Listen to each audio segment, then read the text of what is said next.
Hi, Pianchi. Hi, Sid. How are you? I'm good. How are you? I'm fine, thank you. How's Bombay? Bombay is great. In fact, the weather has been really good because of the rains. But yeah, in terms of the virus, it has been pretty bad. Mm-hmm. How is the lockdown treating you? It's all right. It's all right. Busy with work, so you know, I'm fine basically. Yeah, I So think the lockdown's given us a lot of time to experiment and be productive with our lives. exactly, exactly. So all set to swim in the monsoon rains of Bombay. I am very excited because I haven't seen the pool in 4 months now. So I think this is the best I can get. Do you have indoor pools in Bombay? Yes, we do, but I'm most of the pools are shut actually because Right, of the virus. right, right. So we haven't been. Most of the club pools are also shut, Mm-hmm. Even and the even professionals. private pools. Sorry, Even the professional swimmers aren't allowed, right? no, no one's allowed to swim at all. I think there is just one, sports center in Bangalore where a lot of the Olympic swimmers train. So Right. I think that is the only center that has been allowed to open just to train swimmers for Olympics 2021. Oh. Otherwise, uh, otherwise, like no pools across the country, I believe, are allowed to open. I Hmm. mean, especially in Bombay, because Bombay is really, really bad. I Right. don't see pools opening till November, December, and I don't know when I'm going to be able to swim. Actually, swimming and some of these sports, are like, I mean, with the virus, it's like very tough to predict, right? Because it's just, there's like direct contact. Even if not direct contact, it's basically water, right? So, Exactly. And, most of the doctors aren't really sure of how, the virus behaves with right, water. So they're not sure whether it really dies or whether it spreads or, how right, it is. And technically, when you're swimming, you consciously or unconsciously, you tend to like take water in your mouth and then right, remove it. A lot of right, those things keep happening. right, right. So I myself wouldn't find it safe to, enter a pool right now. Definitely, definitely. So, when we talk about swimming, when did you get started, and why did you get started with swimming? So I started swimming at the age of 5, and I was always a water baby, since I was a kid. Hmm. So if I look back at my baby pictures, I'd see a lot of pictures in those small, cute little tubs or pools. Right, I was always a water baby. But the right. reason I got into swimming is a little funny. Mm-hmm. My mom really wanted my height to increase, which is why I Oh, really got into swimming. okay. Yeah, but it helped me with everything but my height. So my height didn't really increase, but yeah, Right, it really made me a competitive swimmer. So yeah, I started swimming at the age of 5, and I started swimming competitively almost about like 10 to 12 years ago. So it's okay. been really, really long since I have been training competitively and professionally. And of Right, course, when I really started off, I had nothing in mind. Like I told you, I just loved the water and I just wanted my height to increase. So right. which is why I kept swimming, and then a lot of the coaches came to believe that I was more of a natural Mm-hmm. because I'd put in less effort into the pool as compared to others, but I'd always land up performing, Mm-hmm. which is why I was really pushed into competitive swimming at one point. Right. And once I really was pushed into competitive swimming, I think there was no looking back because I just, kept training and kept going further with it. Right. Wonderful, wonderful. And so, is it always that, I mean, when it comes to swimming, that some people have to be, some people who are more talented can, do better? Honestly, I wouldn't really like to agree to that, but yes, that is true Mm-hmm. because I have seen that for myself. So I was always a person who was into like multiple extracurricular activities, and Right. my goal was never to make a career with swimming. Or Right. like I told you before, when I joined swimming, my goal was never to like win, a gold medal at the nationals or anything on those lines. So Right. I would always, go for multiple activities if I felt that I couldn't cope up, Right. then I would just like skip a swimming workout. But Right. that's not what used to happen to the other swimmers. But I'd yet land up performing the same at a competition. Or sometimes, even if I take a sabbatical and then go back to the pool, Right. I wouldn't really lose a lot of my form.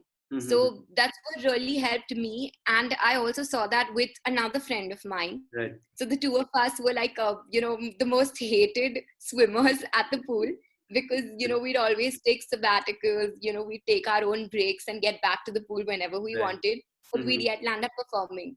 So I do believe that talent does help, because, it helps your technique, it helps your stroke, and majorly that you won't lose your form, even if you go back and forth with the sport, Right. because it's a little inherent. So I wouldn't really like to say that, but yes, to an extent, it is true. That's fine. I mean, it's not something that people would blame you about, right? I mean, it's just there, So that's great. Yeah, I just feel like some people are just born to do different things. For example, like if you're into tennis, maybe you were just born to do that, which is why you got into that sport. Right. And not any other sport. So yeah, somewhere there is a calling as well, and the talent just comes with it then. Sure, definitely. And so from there, you started, getting into competitive swimming, and then tell us about your gold medal. Share some stories like your preparation and how was the experience, winning gold medals at the nationals. So to be very honest, I'm a kind of person who needs a push, to really perform well. Right. Because like I'd say, in Hindi you call it jhatka. So I really need a jhatka to really perform well. Right. And the first time I got selected for the nationals, I performed extremely well at the state meet, gave my personal best, and I gave a really good timing when it came to swimming. But I completely messed up my first nationals, because it was at Bangalore and the water was extremely cold, and also because I was overconfident. So I didn't warm up enough, and I was really nervous, too much pressure on my head, and I just froze on the block. So like I swam probably one of the worst races of my life at the nationals. I didn't even qualify in the top 8, and that was really the push that I needed, because I realized that I'm never going to make this mistake again, because it was my first nationals and I totally ruined it. And with the timing that I was actually performing, right, I could have definitely got a medal at the nationals. Right. So which is why that really gave me the push that I needed, and I decided to not take a break post my nationals, because usually that's what a lot of people do, they take some time to relax, but I really felt like I didn't deserve the break. Sure. So I continued to train that year for the second competition. So we usually have like 2 cycles of competitions in the year. Okay. So I started training immediately for the second competition, because I was like, I cannot afford to make this mistake again. And I started training harder. I did a lot of workouts, probably like 12 workouts a week, along with a lot of dry land exercises, a really strict diet, right, like no social life, no getting out, sacrificing a lot of things, the typical things that you see right, in a movie. right. That's what happens to every sportsman.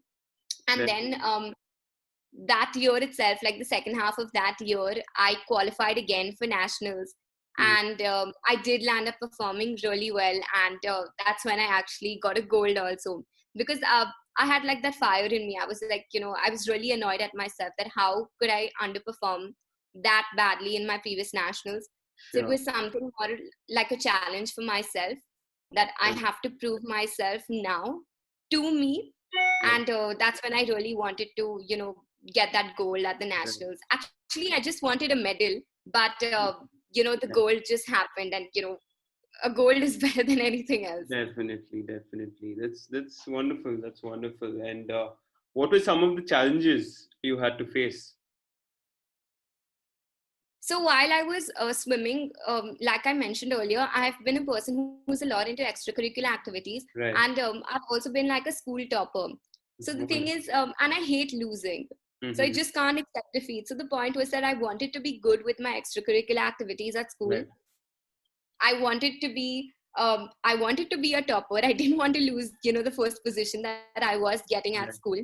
And at the same time, I wanted to swim. So of course, managing everything was extremely tough. And there were a lot of sacrifices that I had to make. Sacrifices like, every time I'd go out with friends or anytime friends would come over, I would have to, just shoo them away at 10 o'clock because that's when I would have to sleep, follow a really strict diet that meant, leaving the food that you love for almost like 8 to 9 months. Right. And of course, following an extremely strict schedule because it was literally like, eat, sleep, swim, study, repeat. That was my whole schedule. Right. And it was really, really strenuous because we had workouts at 5 a.m. and then we'd go to school and then we'd again go for the second workout in the afternoon.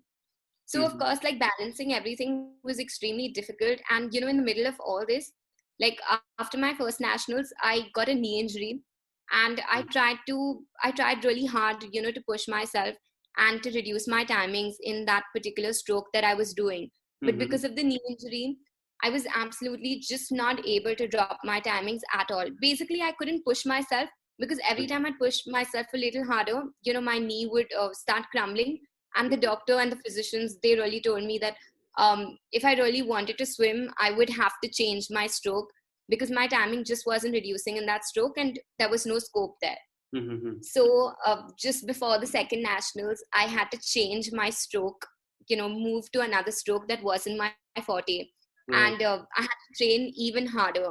So that's where, all the challenges began because, the training is always different for a different stroke because there are different set of body muscles that you really need to focus on. Sure. So my training had to entirely change, and which is why I had to put in a lot of effort myself. But in the end, now that I look at it and I look back at the whole schedule and everything that I did, I just really miss it because it just made me so disciplined and made me so focused. Right. That, every time I think of it, I just feel like I wish I could do it again. Definitely. There's not much, in other aspects of life as, nothing can compare to, competing against someone and winning and basically just competing in general, right? I mean, even if, let's say you're competitive and even with studies or, business or anything, even if you want to come first, that feeling isn't the same as, winning in sport, right? Definitely not. And honestly, I really hoped that, I would be able to take up swimming as a career. Right. But I knew that, somewhere that I am also good at studies and I think I should focus on a profession rather than a sport because the sport may or may not have a lot of scope, in the country. Sure. But there's like this one thing that I always believed in that, if it really doesn't challenge you or it doesn't change you, then all you have to do is swim harder. Right. And I'm the kind of person who wouldn't give up. So like no matter what, if you really try to break me, then that's when I'd come back even stronger because like I mentioned earlier, I just cannot accept defeat, especially if it's my fault. Definitely. I had a question around that. So, with some of these sports like swimming and running, I mean, when we used to play tennis professionally and, have our fitness workouts, we used to always have, group workouts so that, while training, suppose we're doing sprints, we end up, running faster when we are competing with someone. So, right.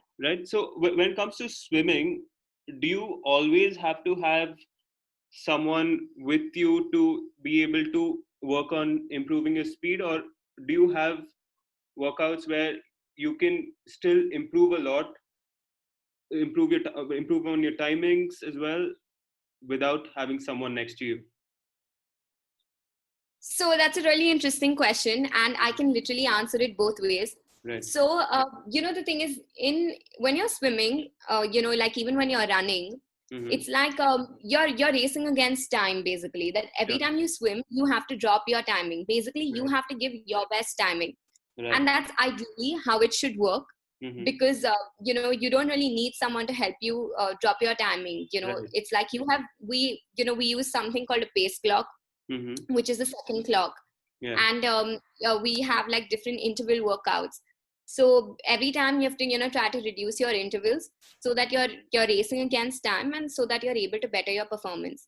But for me, because I said that I'm really competitive, Right. it was all about who gets their hand on the wall first. That Right. was just totally how it was for me. Right. So if I had to swim a race alone, I probably wouldn't understand how fast or how slow I am.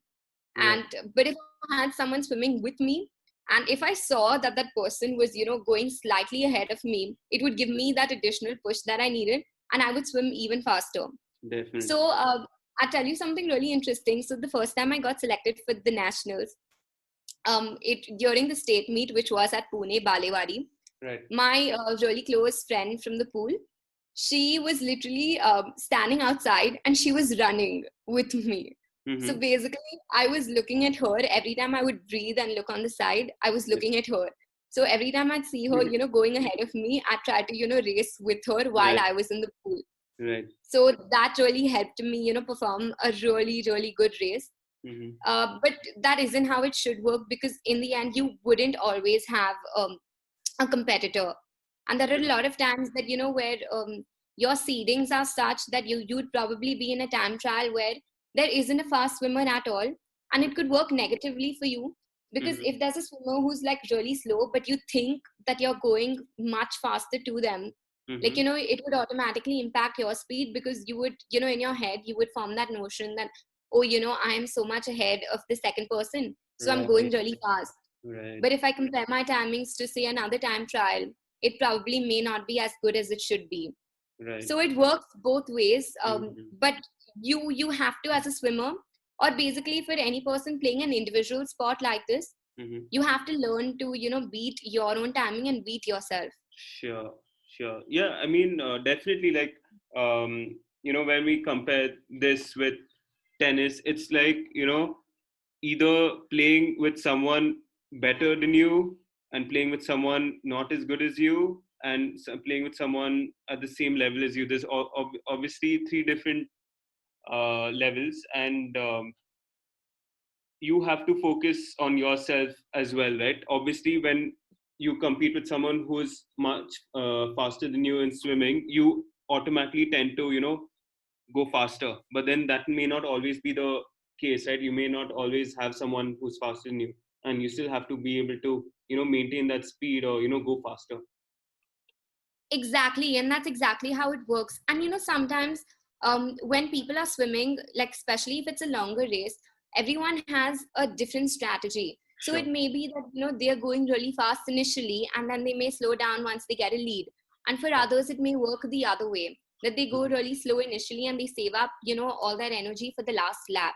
Mm-hmm. So if I am competing against a swimmer, Right.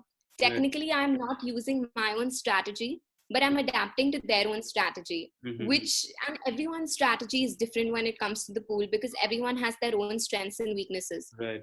Which is why also it may not work, because in that last lap, that person may suddenly take you to surprise, and you wouldn't have the energy then to Right. really push through in the last lap. Definitely. Definitely. And yeah, so in what other ways has swimming helped you? Okay, so that's a lot. In fact, I think, Mhm. whatever I am today, I attribute it a lot to swimming, Right. because I think swimming, for me, it was never just a sport, it was always a way of life. Right. Like, I always used to tell my friends also that, the pool is really where I belong. I take multiple breaks sometimes. I don't feel like going back to the pool for about 2 to 3 months. But Mm-hmm. after that time period is over, I'm like, okay, I really miss the pool and I need my swimming therapy. Right. But swimming has really taught me a lot of life skills, actually. Mm-hmm. Just to really start off with, like right from the basics of, it definitely helped me increase my concentration and focus, because we had, as sportsmen, we have such disciplined lives Sure. that even though we're always crunched for time, we know how to manage things, Sure. and we know how to prioritize. Like, you're a sportsman yourself, so Right. you would definitely be knowing that when you're playing a game, and when you don't have much time, that I have to devote my energy here today, and I have to devote my energy to like studies tomorrow, or you just basically know how to balance out Right. everything. Mm-hmm. And I think that has really helped me even today, because I can multitask, Sure. and that wouldn't really have happened had it not been for swimming. And of course, like swimming has given me swimming is it's always been like therapy for me. So it's like once I enter the pool, you're just into like a different world. You Right. disappear, you forget about everything that's around you. So it helps me rejuvenate and get back to what I was really doing, especially if I've had like an extremely long and tiring day. And Sure. of course, it's always said that swimming is one of the best sports, and etc., because you work out your like all your body Everything. muscles. Right. So from a fitness point of view, definitely. But from a fitness point of view, I'd see every single sport as that. But Right. like there's one thing that swimming also really helped me with is that swimming made me better at all the other sports, and Mm. it really made me like a complete sportswoman. I used to always complain, about the tan lines and about my hair getting really spoiled because of the chlorine. Right. But now that I think of it, none of that mattered because people look at me as like a sportswoman Right. because of my swimming career. Right. And I think that's what it's really given me. Like I used to be the worst athlete in my school. My Mm-hmm. mom used to be ashamed to take me for running races because I'd Right. always come last. Right. Always. And I, because of swimming, continuous swimming and continuous dry land workouts and everything, I landed up winning the best athlete trophy in school. It made me really good at athletics, which was like a big leap for me because me and athletics were like the North and South Pole. And Mm-hmm. I started playing badminton and I became a district level badminton player. I started playing squash. So basically, all in all, it really helped me when it came to other sports. And Sure. it just really made me like a better person. Right. Like I was in the sports council in my college, and there was a quote, behind our jerseys that always read, "Sports does not build character, it Yeah. reveals it." Sure. And I think that's what swimming did for me. Wonderful. That's wonderful to hear. And yeah, basically you found your true calling. So well done. Oh, yes, I did. In fact, but I'm not really sure whether I've taken it forward Sure. because I don't really swim as much as I used to earlier. That's fine. I mean, whatever level you've reached a pretty high level when it comes to India, and that in itself is great. And when we talk about India, talk to us about the swimming scene in India. How is it going? So, as I see it, especially from the time I started training competitively to now, I Mm. definitely feel that there have been some advancements with respect to swimming, Sure. and there have been like changes with respect to infrastructure, the coaches, Right. and the training techniques and much more. Right. But I feel like in India, there's a lot that needs to be done, especially when it comes to swimming, Mm-hmm. and that would be in terms of firstly in terms of like encouraging the sport itself, Right. because I feel like you and me both know that somewhere in India there's like cricket, which is extremely popular, and then every second person wants to play cricket. Definitely. But on the other hand, a lot of people are not encouraged to get into other sports. Like there are a lot of leagues coming up, like the football league, the Pro Mm-hmm. Kabaddi League, and Right. Khelo India, etc., etc. But the thing is, all that has just started happening now, Right. and it's just that we were never given the right encouragement. Like at a point, I was also always told, because I'm a CA myself. At Mm-hmm. one point, I was always told that if you're studying CA and if you're studying law, then just leave swimming. There's no scope when it comes to swimming.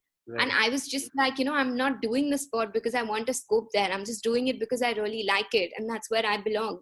But Right. see, that's the kind of attitude that people have when it comes to other sports like this. And they are right to an extent, because if you really want to make a career in swimming, I don't think Indian swimmers land up performing as well at the Olympics. And I Mm. also think that it's a lot because of the infrastructure facilities that I will be coming to next. But Right. I also feel like most of the good swimmers, they have like a good life, a good swimming life. They land up doing really well initially, and then all Sure. you really land up becoming is like a coach, Right. which is not a very well paid job, when it comes to India. Mm-hmm. Wouldn't like to say this, but it is true. Right. So there is really less scope when it comes to swimming.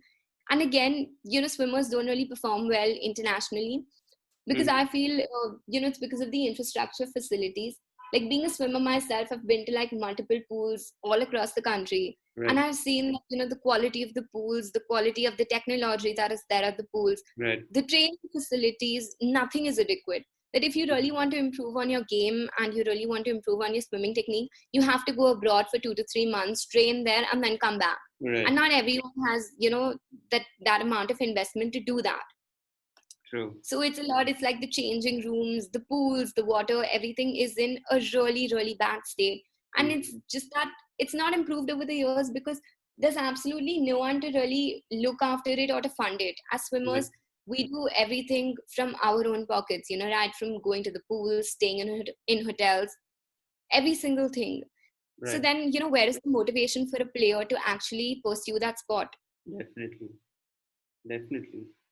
But there's one thing that I would like to add is that right now, like I mentioned about, the swimming centers in Bangalore, etc. Right. A lot of the swimmers have started shifting to Bangalore because of the center there.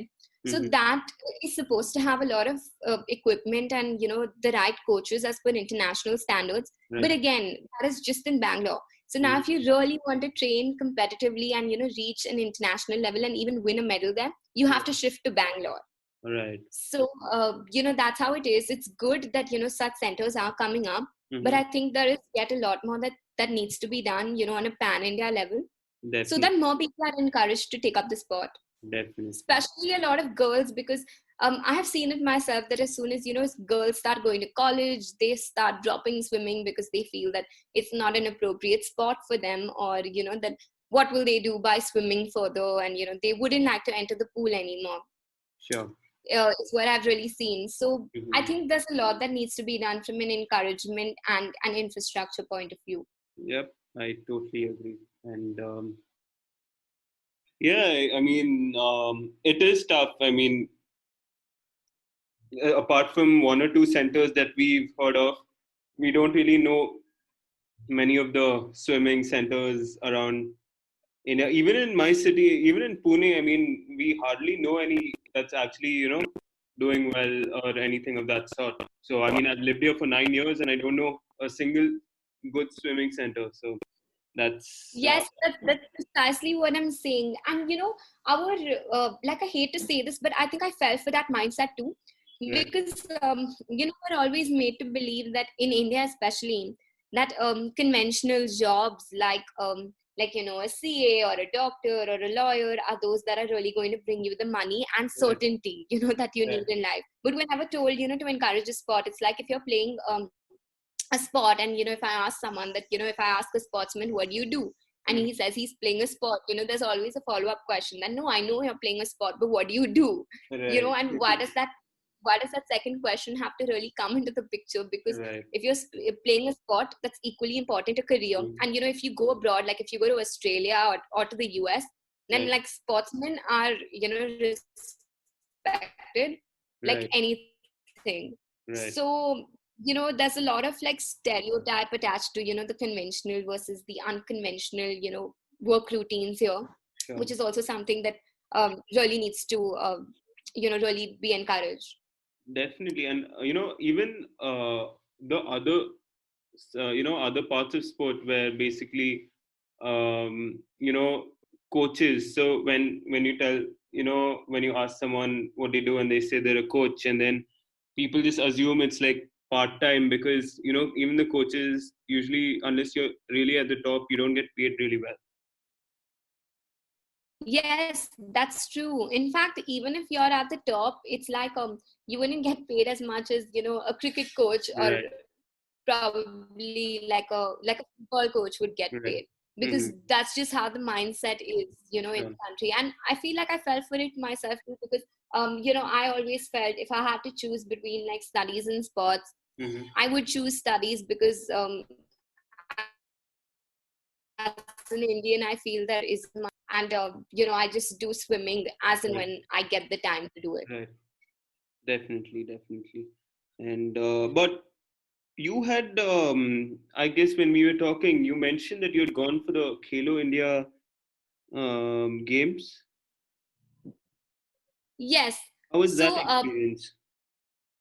So basically, I hadn't gone for the games because I had my exams at that time, like my CA final exams. Right. So, but we would like my, the swimmers that I used to swim with, They didn't end up going for it, and I had to back off because it was clashing with my exams. So Right. again, I had to make sports a second choice, like I was telling you. Mm-hmm. But so basically we went for the national tournament, and Mm. because we won, all the teams that won were actually picked for the Khelo India games.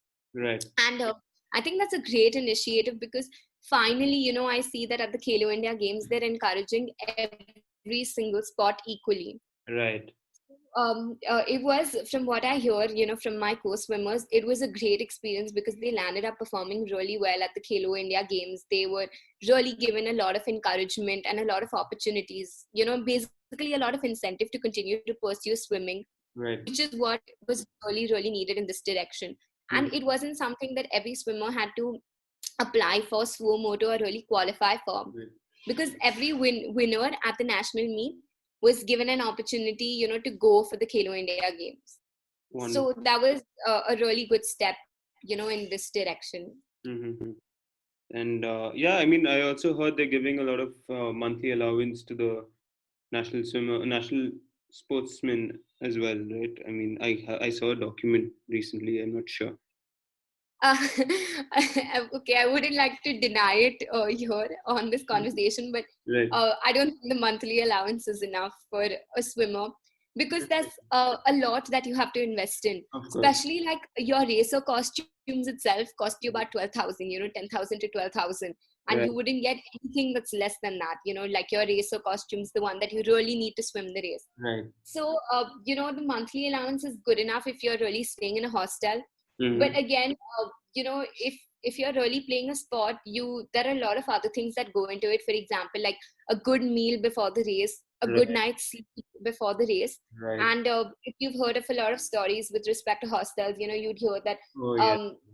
the food isn't good. It can make you sick, and the staying facilities aren't really good because you have like about 20 people sharing one bathroom, and Right. a lot of things on those lines. So you wouldn't really want to do that before the race. So every swimmer would just feel like, I rather invest on my own because I have invested so much time, rather than just stay at one of these hostels that the authorities are providing, and probably land up ruining my race. Definitely, definitely. Yeah, I mean, I've had really similar experiences, but I will not mention this on the podcast, probably, a later time. Um, just to be on the safer side, Yeah, exactly, because I mean, I do agree that there is a lot that is being done towards Mhm. moving in the right direction, Right, but and it's better late than never. But definitely. there are things that are to be worked on, and I just feel like coming from two sportsmen who play a sport other than the mainstream ones, I really think that it's our duty to the sport to help encourage it in the country. Like, I met with Michael Klim, who is an Australian Olympic gold medalist, and Mm. he had come down to India for an event, Right, and I had a really good conversation with him where he always mentioned that he wanted to do something to promote swimming in India. So right, like an Australian swimmer taking initiative to promote swimming in India. And I really promised him that I would collaborate with him on this, because I'm a swimmer myself, and really help him achieve what he wants to. wonderful. So there is a good amount of effort here, and I was just really shocked to see an Australian swimmer actually come to India and take this initiative himself. Right. That's great. I mean, we do have a few positive things going on in sports, so that's good. And Yes, and we should totally, like, capitalize on the positives, because that's how we can grow. right, that's true. And how about swimming events? Like, are there a lot of local swimming events that go on around, the cities, or is it just, just the states and the nationals? I do not think there are many local events that happen in the city, because uh, for the local events to happen, you need like a good amount of swimmers, and like I mentioned earlier, not many people really like to take it up. So a lot of people don't really swim, Oh, especially after reaching like a particular age, which is why these local events don't really happen. Of course, there are like inter-club meets, but they are mm-hmm. like fun events. More like just the time to like meet co-swimmers and relax. Right. But the major competitions, like I said, happen in two cycles. So one that happens in May and the second one that happens in October. So Right. those are like the two swimming cycles, and those are the major events that every swimmer prepares for, if that swimmer ever wants to train competitively. Sure, sure. So, as a swimmer, what do you think are the possible career opportunities for a swimmer? Okay, Mhm. so that's a difficult question. But first, definitely, you can become a coach and a really good coach, because Mhm. that is one of the biggest ways of giving back to the sport that has made you what you are, and Right. that you're really passionate about. And also, secondly, you can really become an international swimmer and just kick it off. Like, you become a really good swimmer, you reach the Commonwealth Games, you reach the Olympics, you enter the qualifiers, and you actually land up doing well for the country, and Mhm. show the world that yes, India has really good swimmers and can do really well when it comes to swimming. Right. So being an international swimmer is definitely one. And also, I feel like as swimmers, because you're a sportsman, there's a lot in common between various sports. And I would also look at it from a different perspective, whereas where you can always get into sports journalism, or Right. you can get into like the sports presentation or sports media. And that is exactly what I also want to get into eventually in the future, because I just like talking so much about sports in general because of my love for like swimming. Right. That has just made me a sports enthusiast. And it's like you put your heart and all your passion into that work, which is why it always comes out really well. Sure. So it would be really different to have like a non-sportsman cover sporting events, Mhm. or techniques of the sport, Right. vis-a-vis to have a sportsman do that. And of course, because the techniques, because the tricks of the game, just like you have been doing it, you can create so many platforms where you can try to connect different swimmers across the country, try to connect swimmers to coaches, like an aggregator platform that you have been working on. Yeah. So there's a lot of innovative ideas that you can really come into. For example, you can also collaborate with different schools and different colleges, and actually go and encourage people out there to take up swimming, and take it on you to Right. really train them for every big event that's coming into picture. Or you can be like a sports director. Mm. So I think there are a lot of opportunities if you look at it, and a lot of creative and innovative ones now that you see it, because Right. everything is moving online because of this whole pandemic. Yeah. So I think that even if you do believe that you want to pursue that conventional job for the sake of certainty, Mhm. then you can always devote like the second half of your day, or the second half of your time Right. to the sport that you really like, which is exactly what I have been trying to do as well. Definitely. That's great. I mean, thanks for putting in, telling the listeners about so many different options that they have, when they take up a sport and swimming as well. So, talking Oh about, yes, yeah, definitely. And I think I'm sure there must be much more that I haven't even explored yet. yeah, definitely. And talking about options, how do you manage so many things? Okay, For so a professional swimmer, wow. yeah, I am like a CA and a lawyer, and I also really like talking, which may have come off today on this Right. conversation, which Right. is why I was working as a radio jockey at Radio Mirchi, Mhm. and I pursue like public speaking professionally. Great. So yeah, so the thing is, like I told you, swimming has really changed a lot of things for me, and the biggest thing that it taught me was to multitask. Right. And I just read somewhere that uh, everyone in life can have more than one true calling, so you Mhm. don't really need to have just one. And that sort of really hit me hard, because while I was studying CA, I always thought of taking a break from swimming because I really needed to focus on my studies. But Mhm. then I realized that I didn't really need that, and I could manage both and do well at both.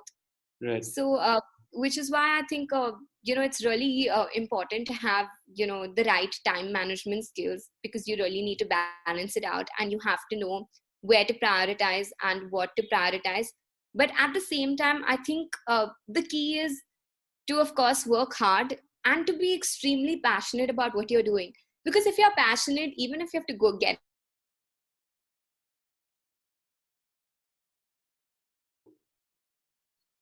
about it, you'd really want to get into the pool, even if it means getting into the pool at 9 p.m. at night. Right. So, if you're, like I mentioned earlier, if you're really an enthusiast, a sports enthusiast, and you have that passion and that fire within you that you really want to pursue both and do really well at both, you can be a successful consultant, just like I am pursuing consultancy. And Mm-hmm. at the same time, you can really pursue a sport and be happy with both, and honestly have no regrets in life. Like if you're really, you should, I've always been like a staunch believer of, do what you're really passionate about. Because to be very honest, once I got into CA, I realized that I do like it, but that's not what I'm extremely passionate about, because I Right. wouldn't put my 100% into it.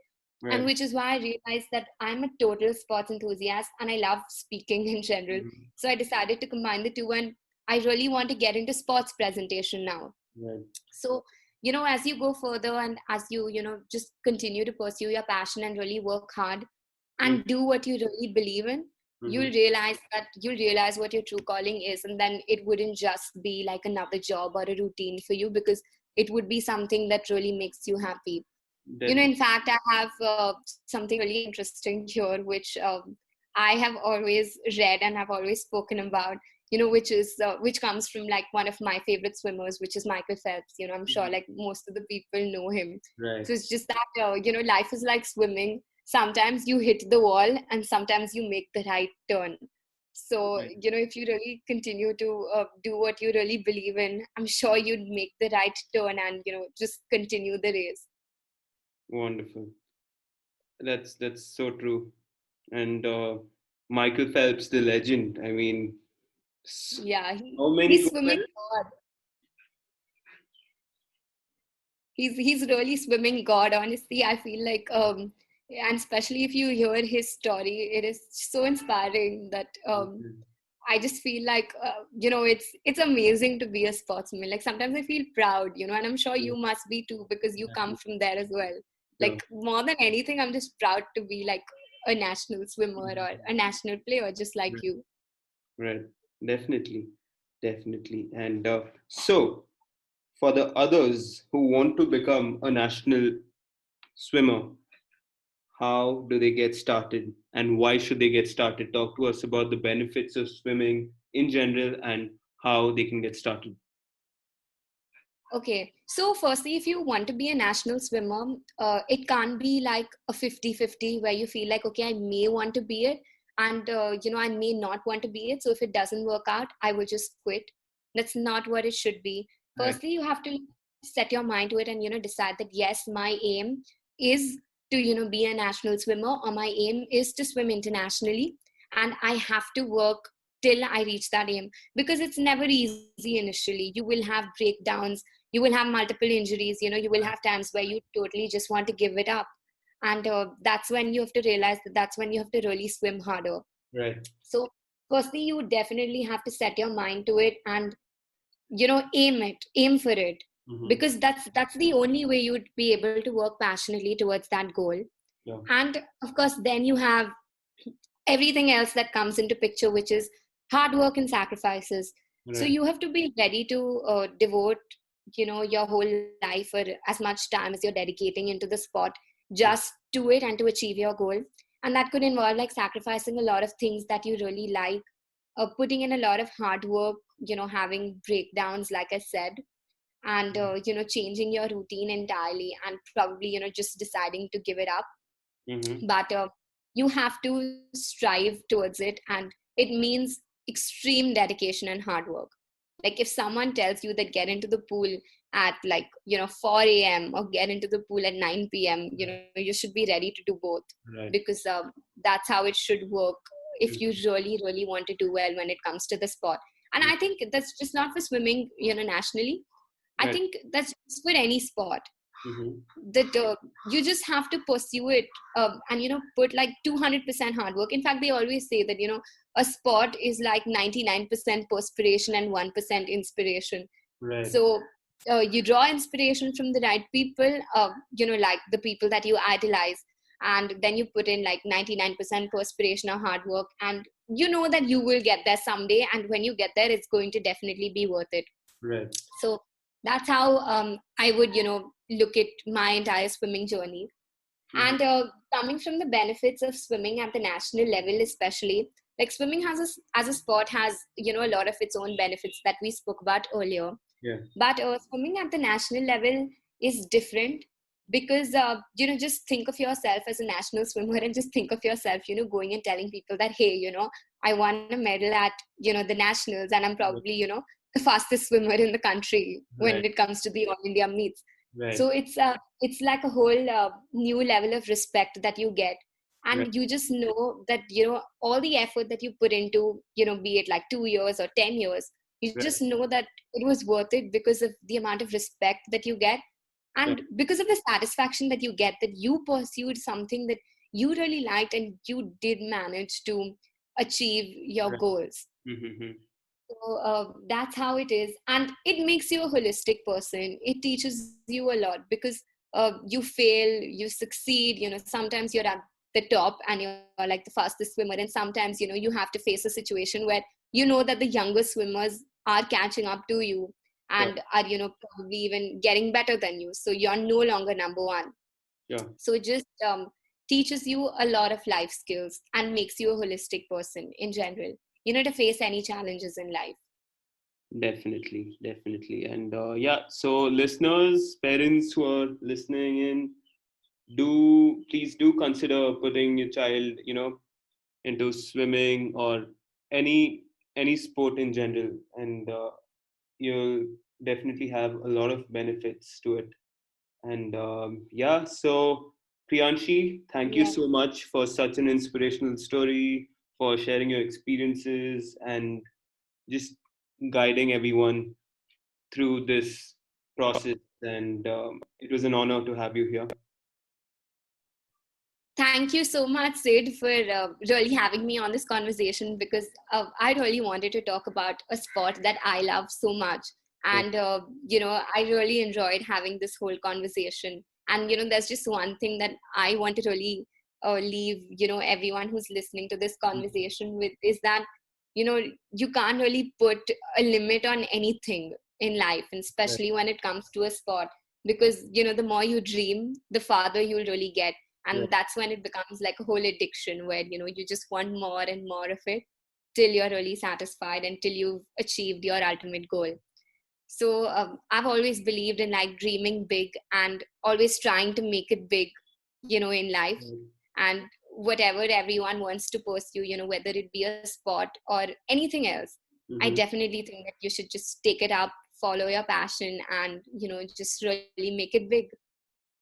Definitely, definitely. Thank you for that. And for the listeners who want to have more of you and learn more from you, how do they get in touch with you? Please share with us your social media handles. If you have an email, share that across as well.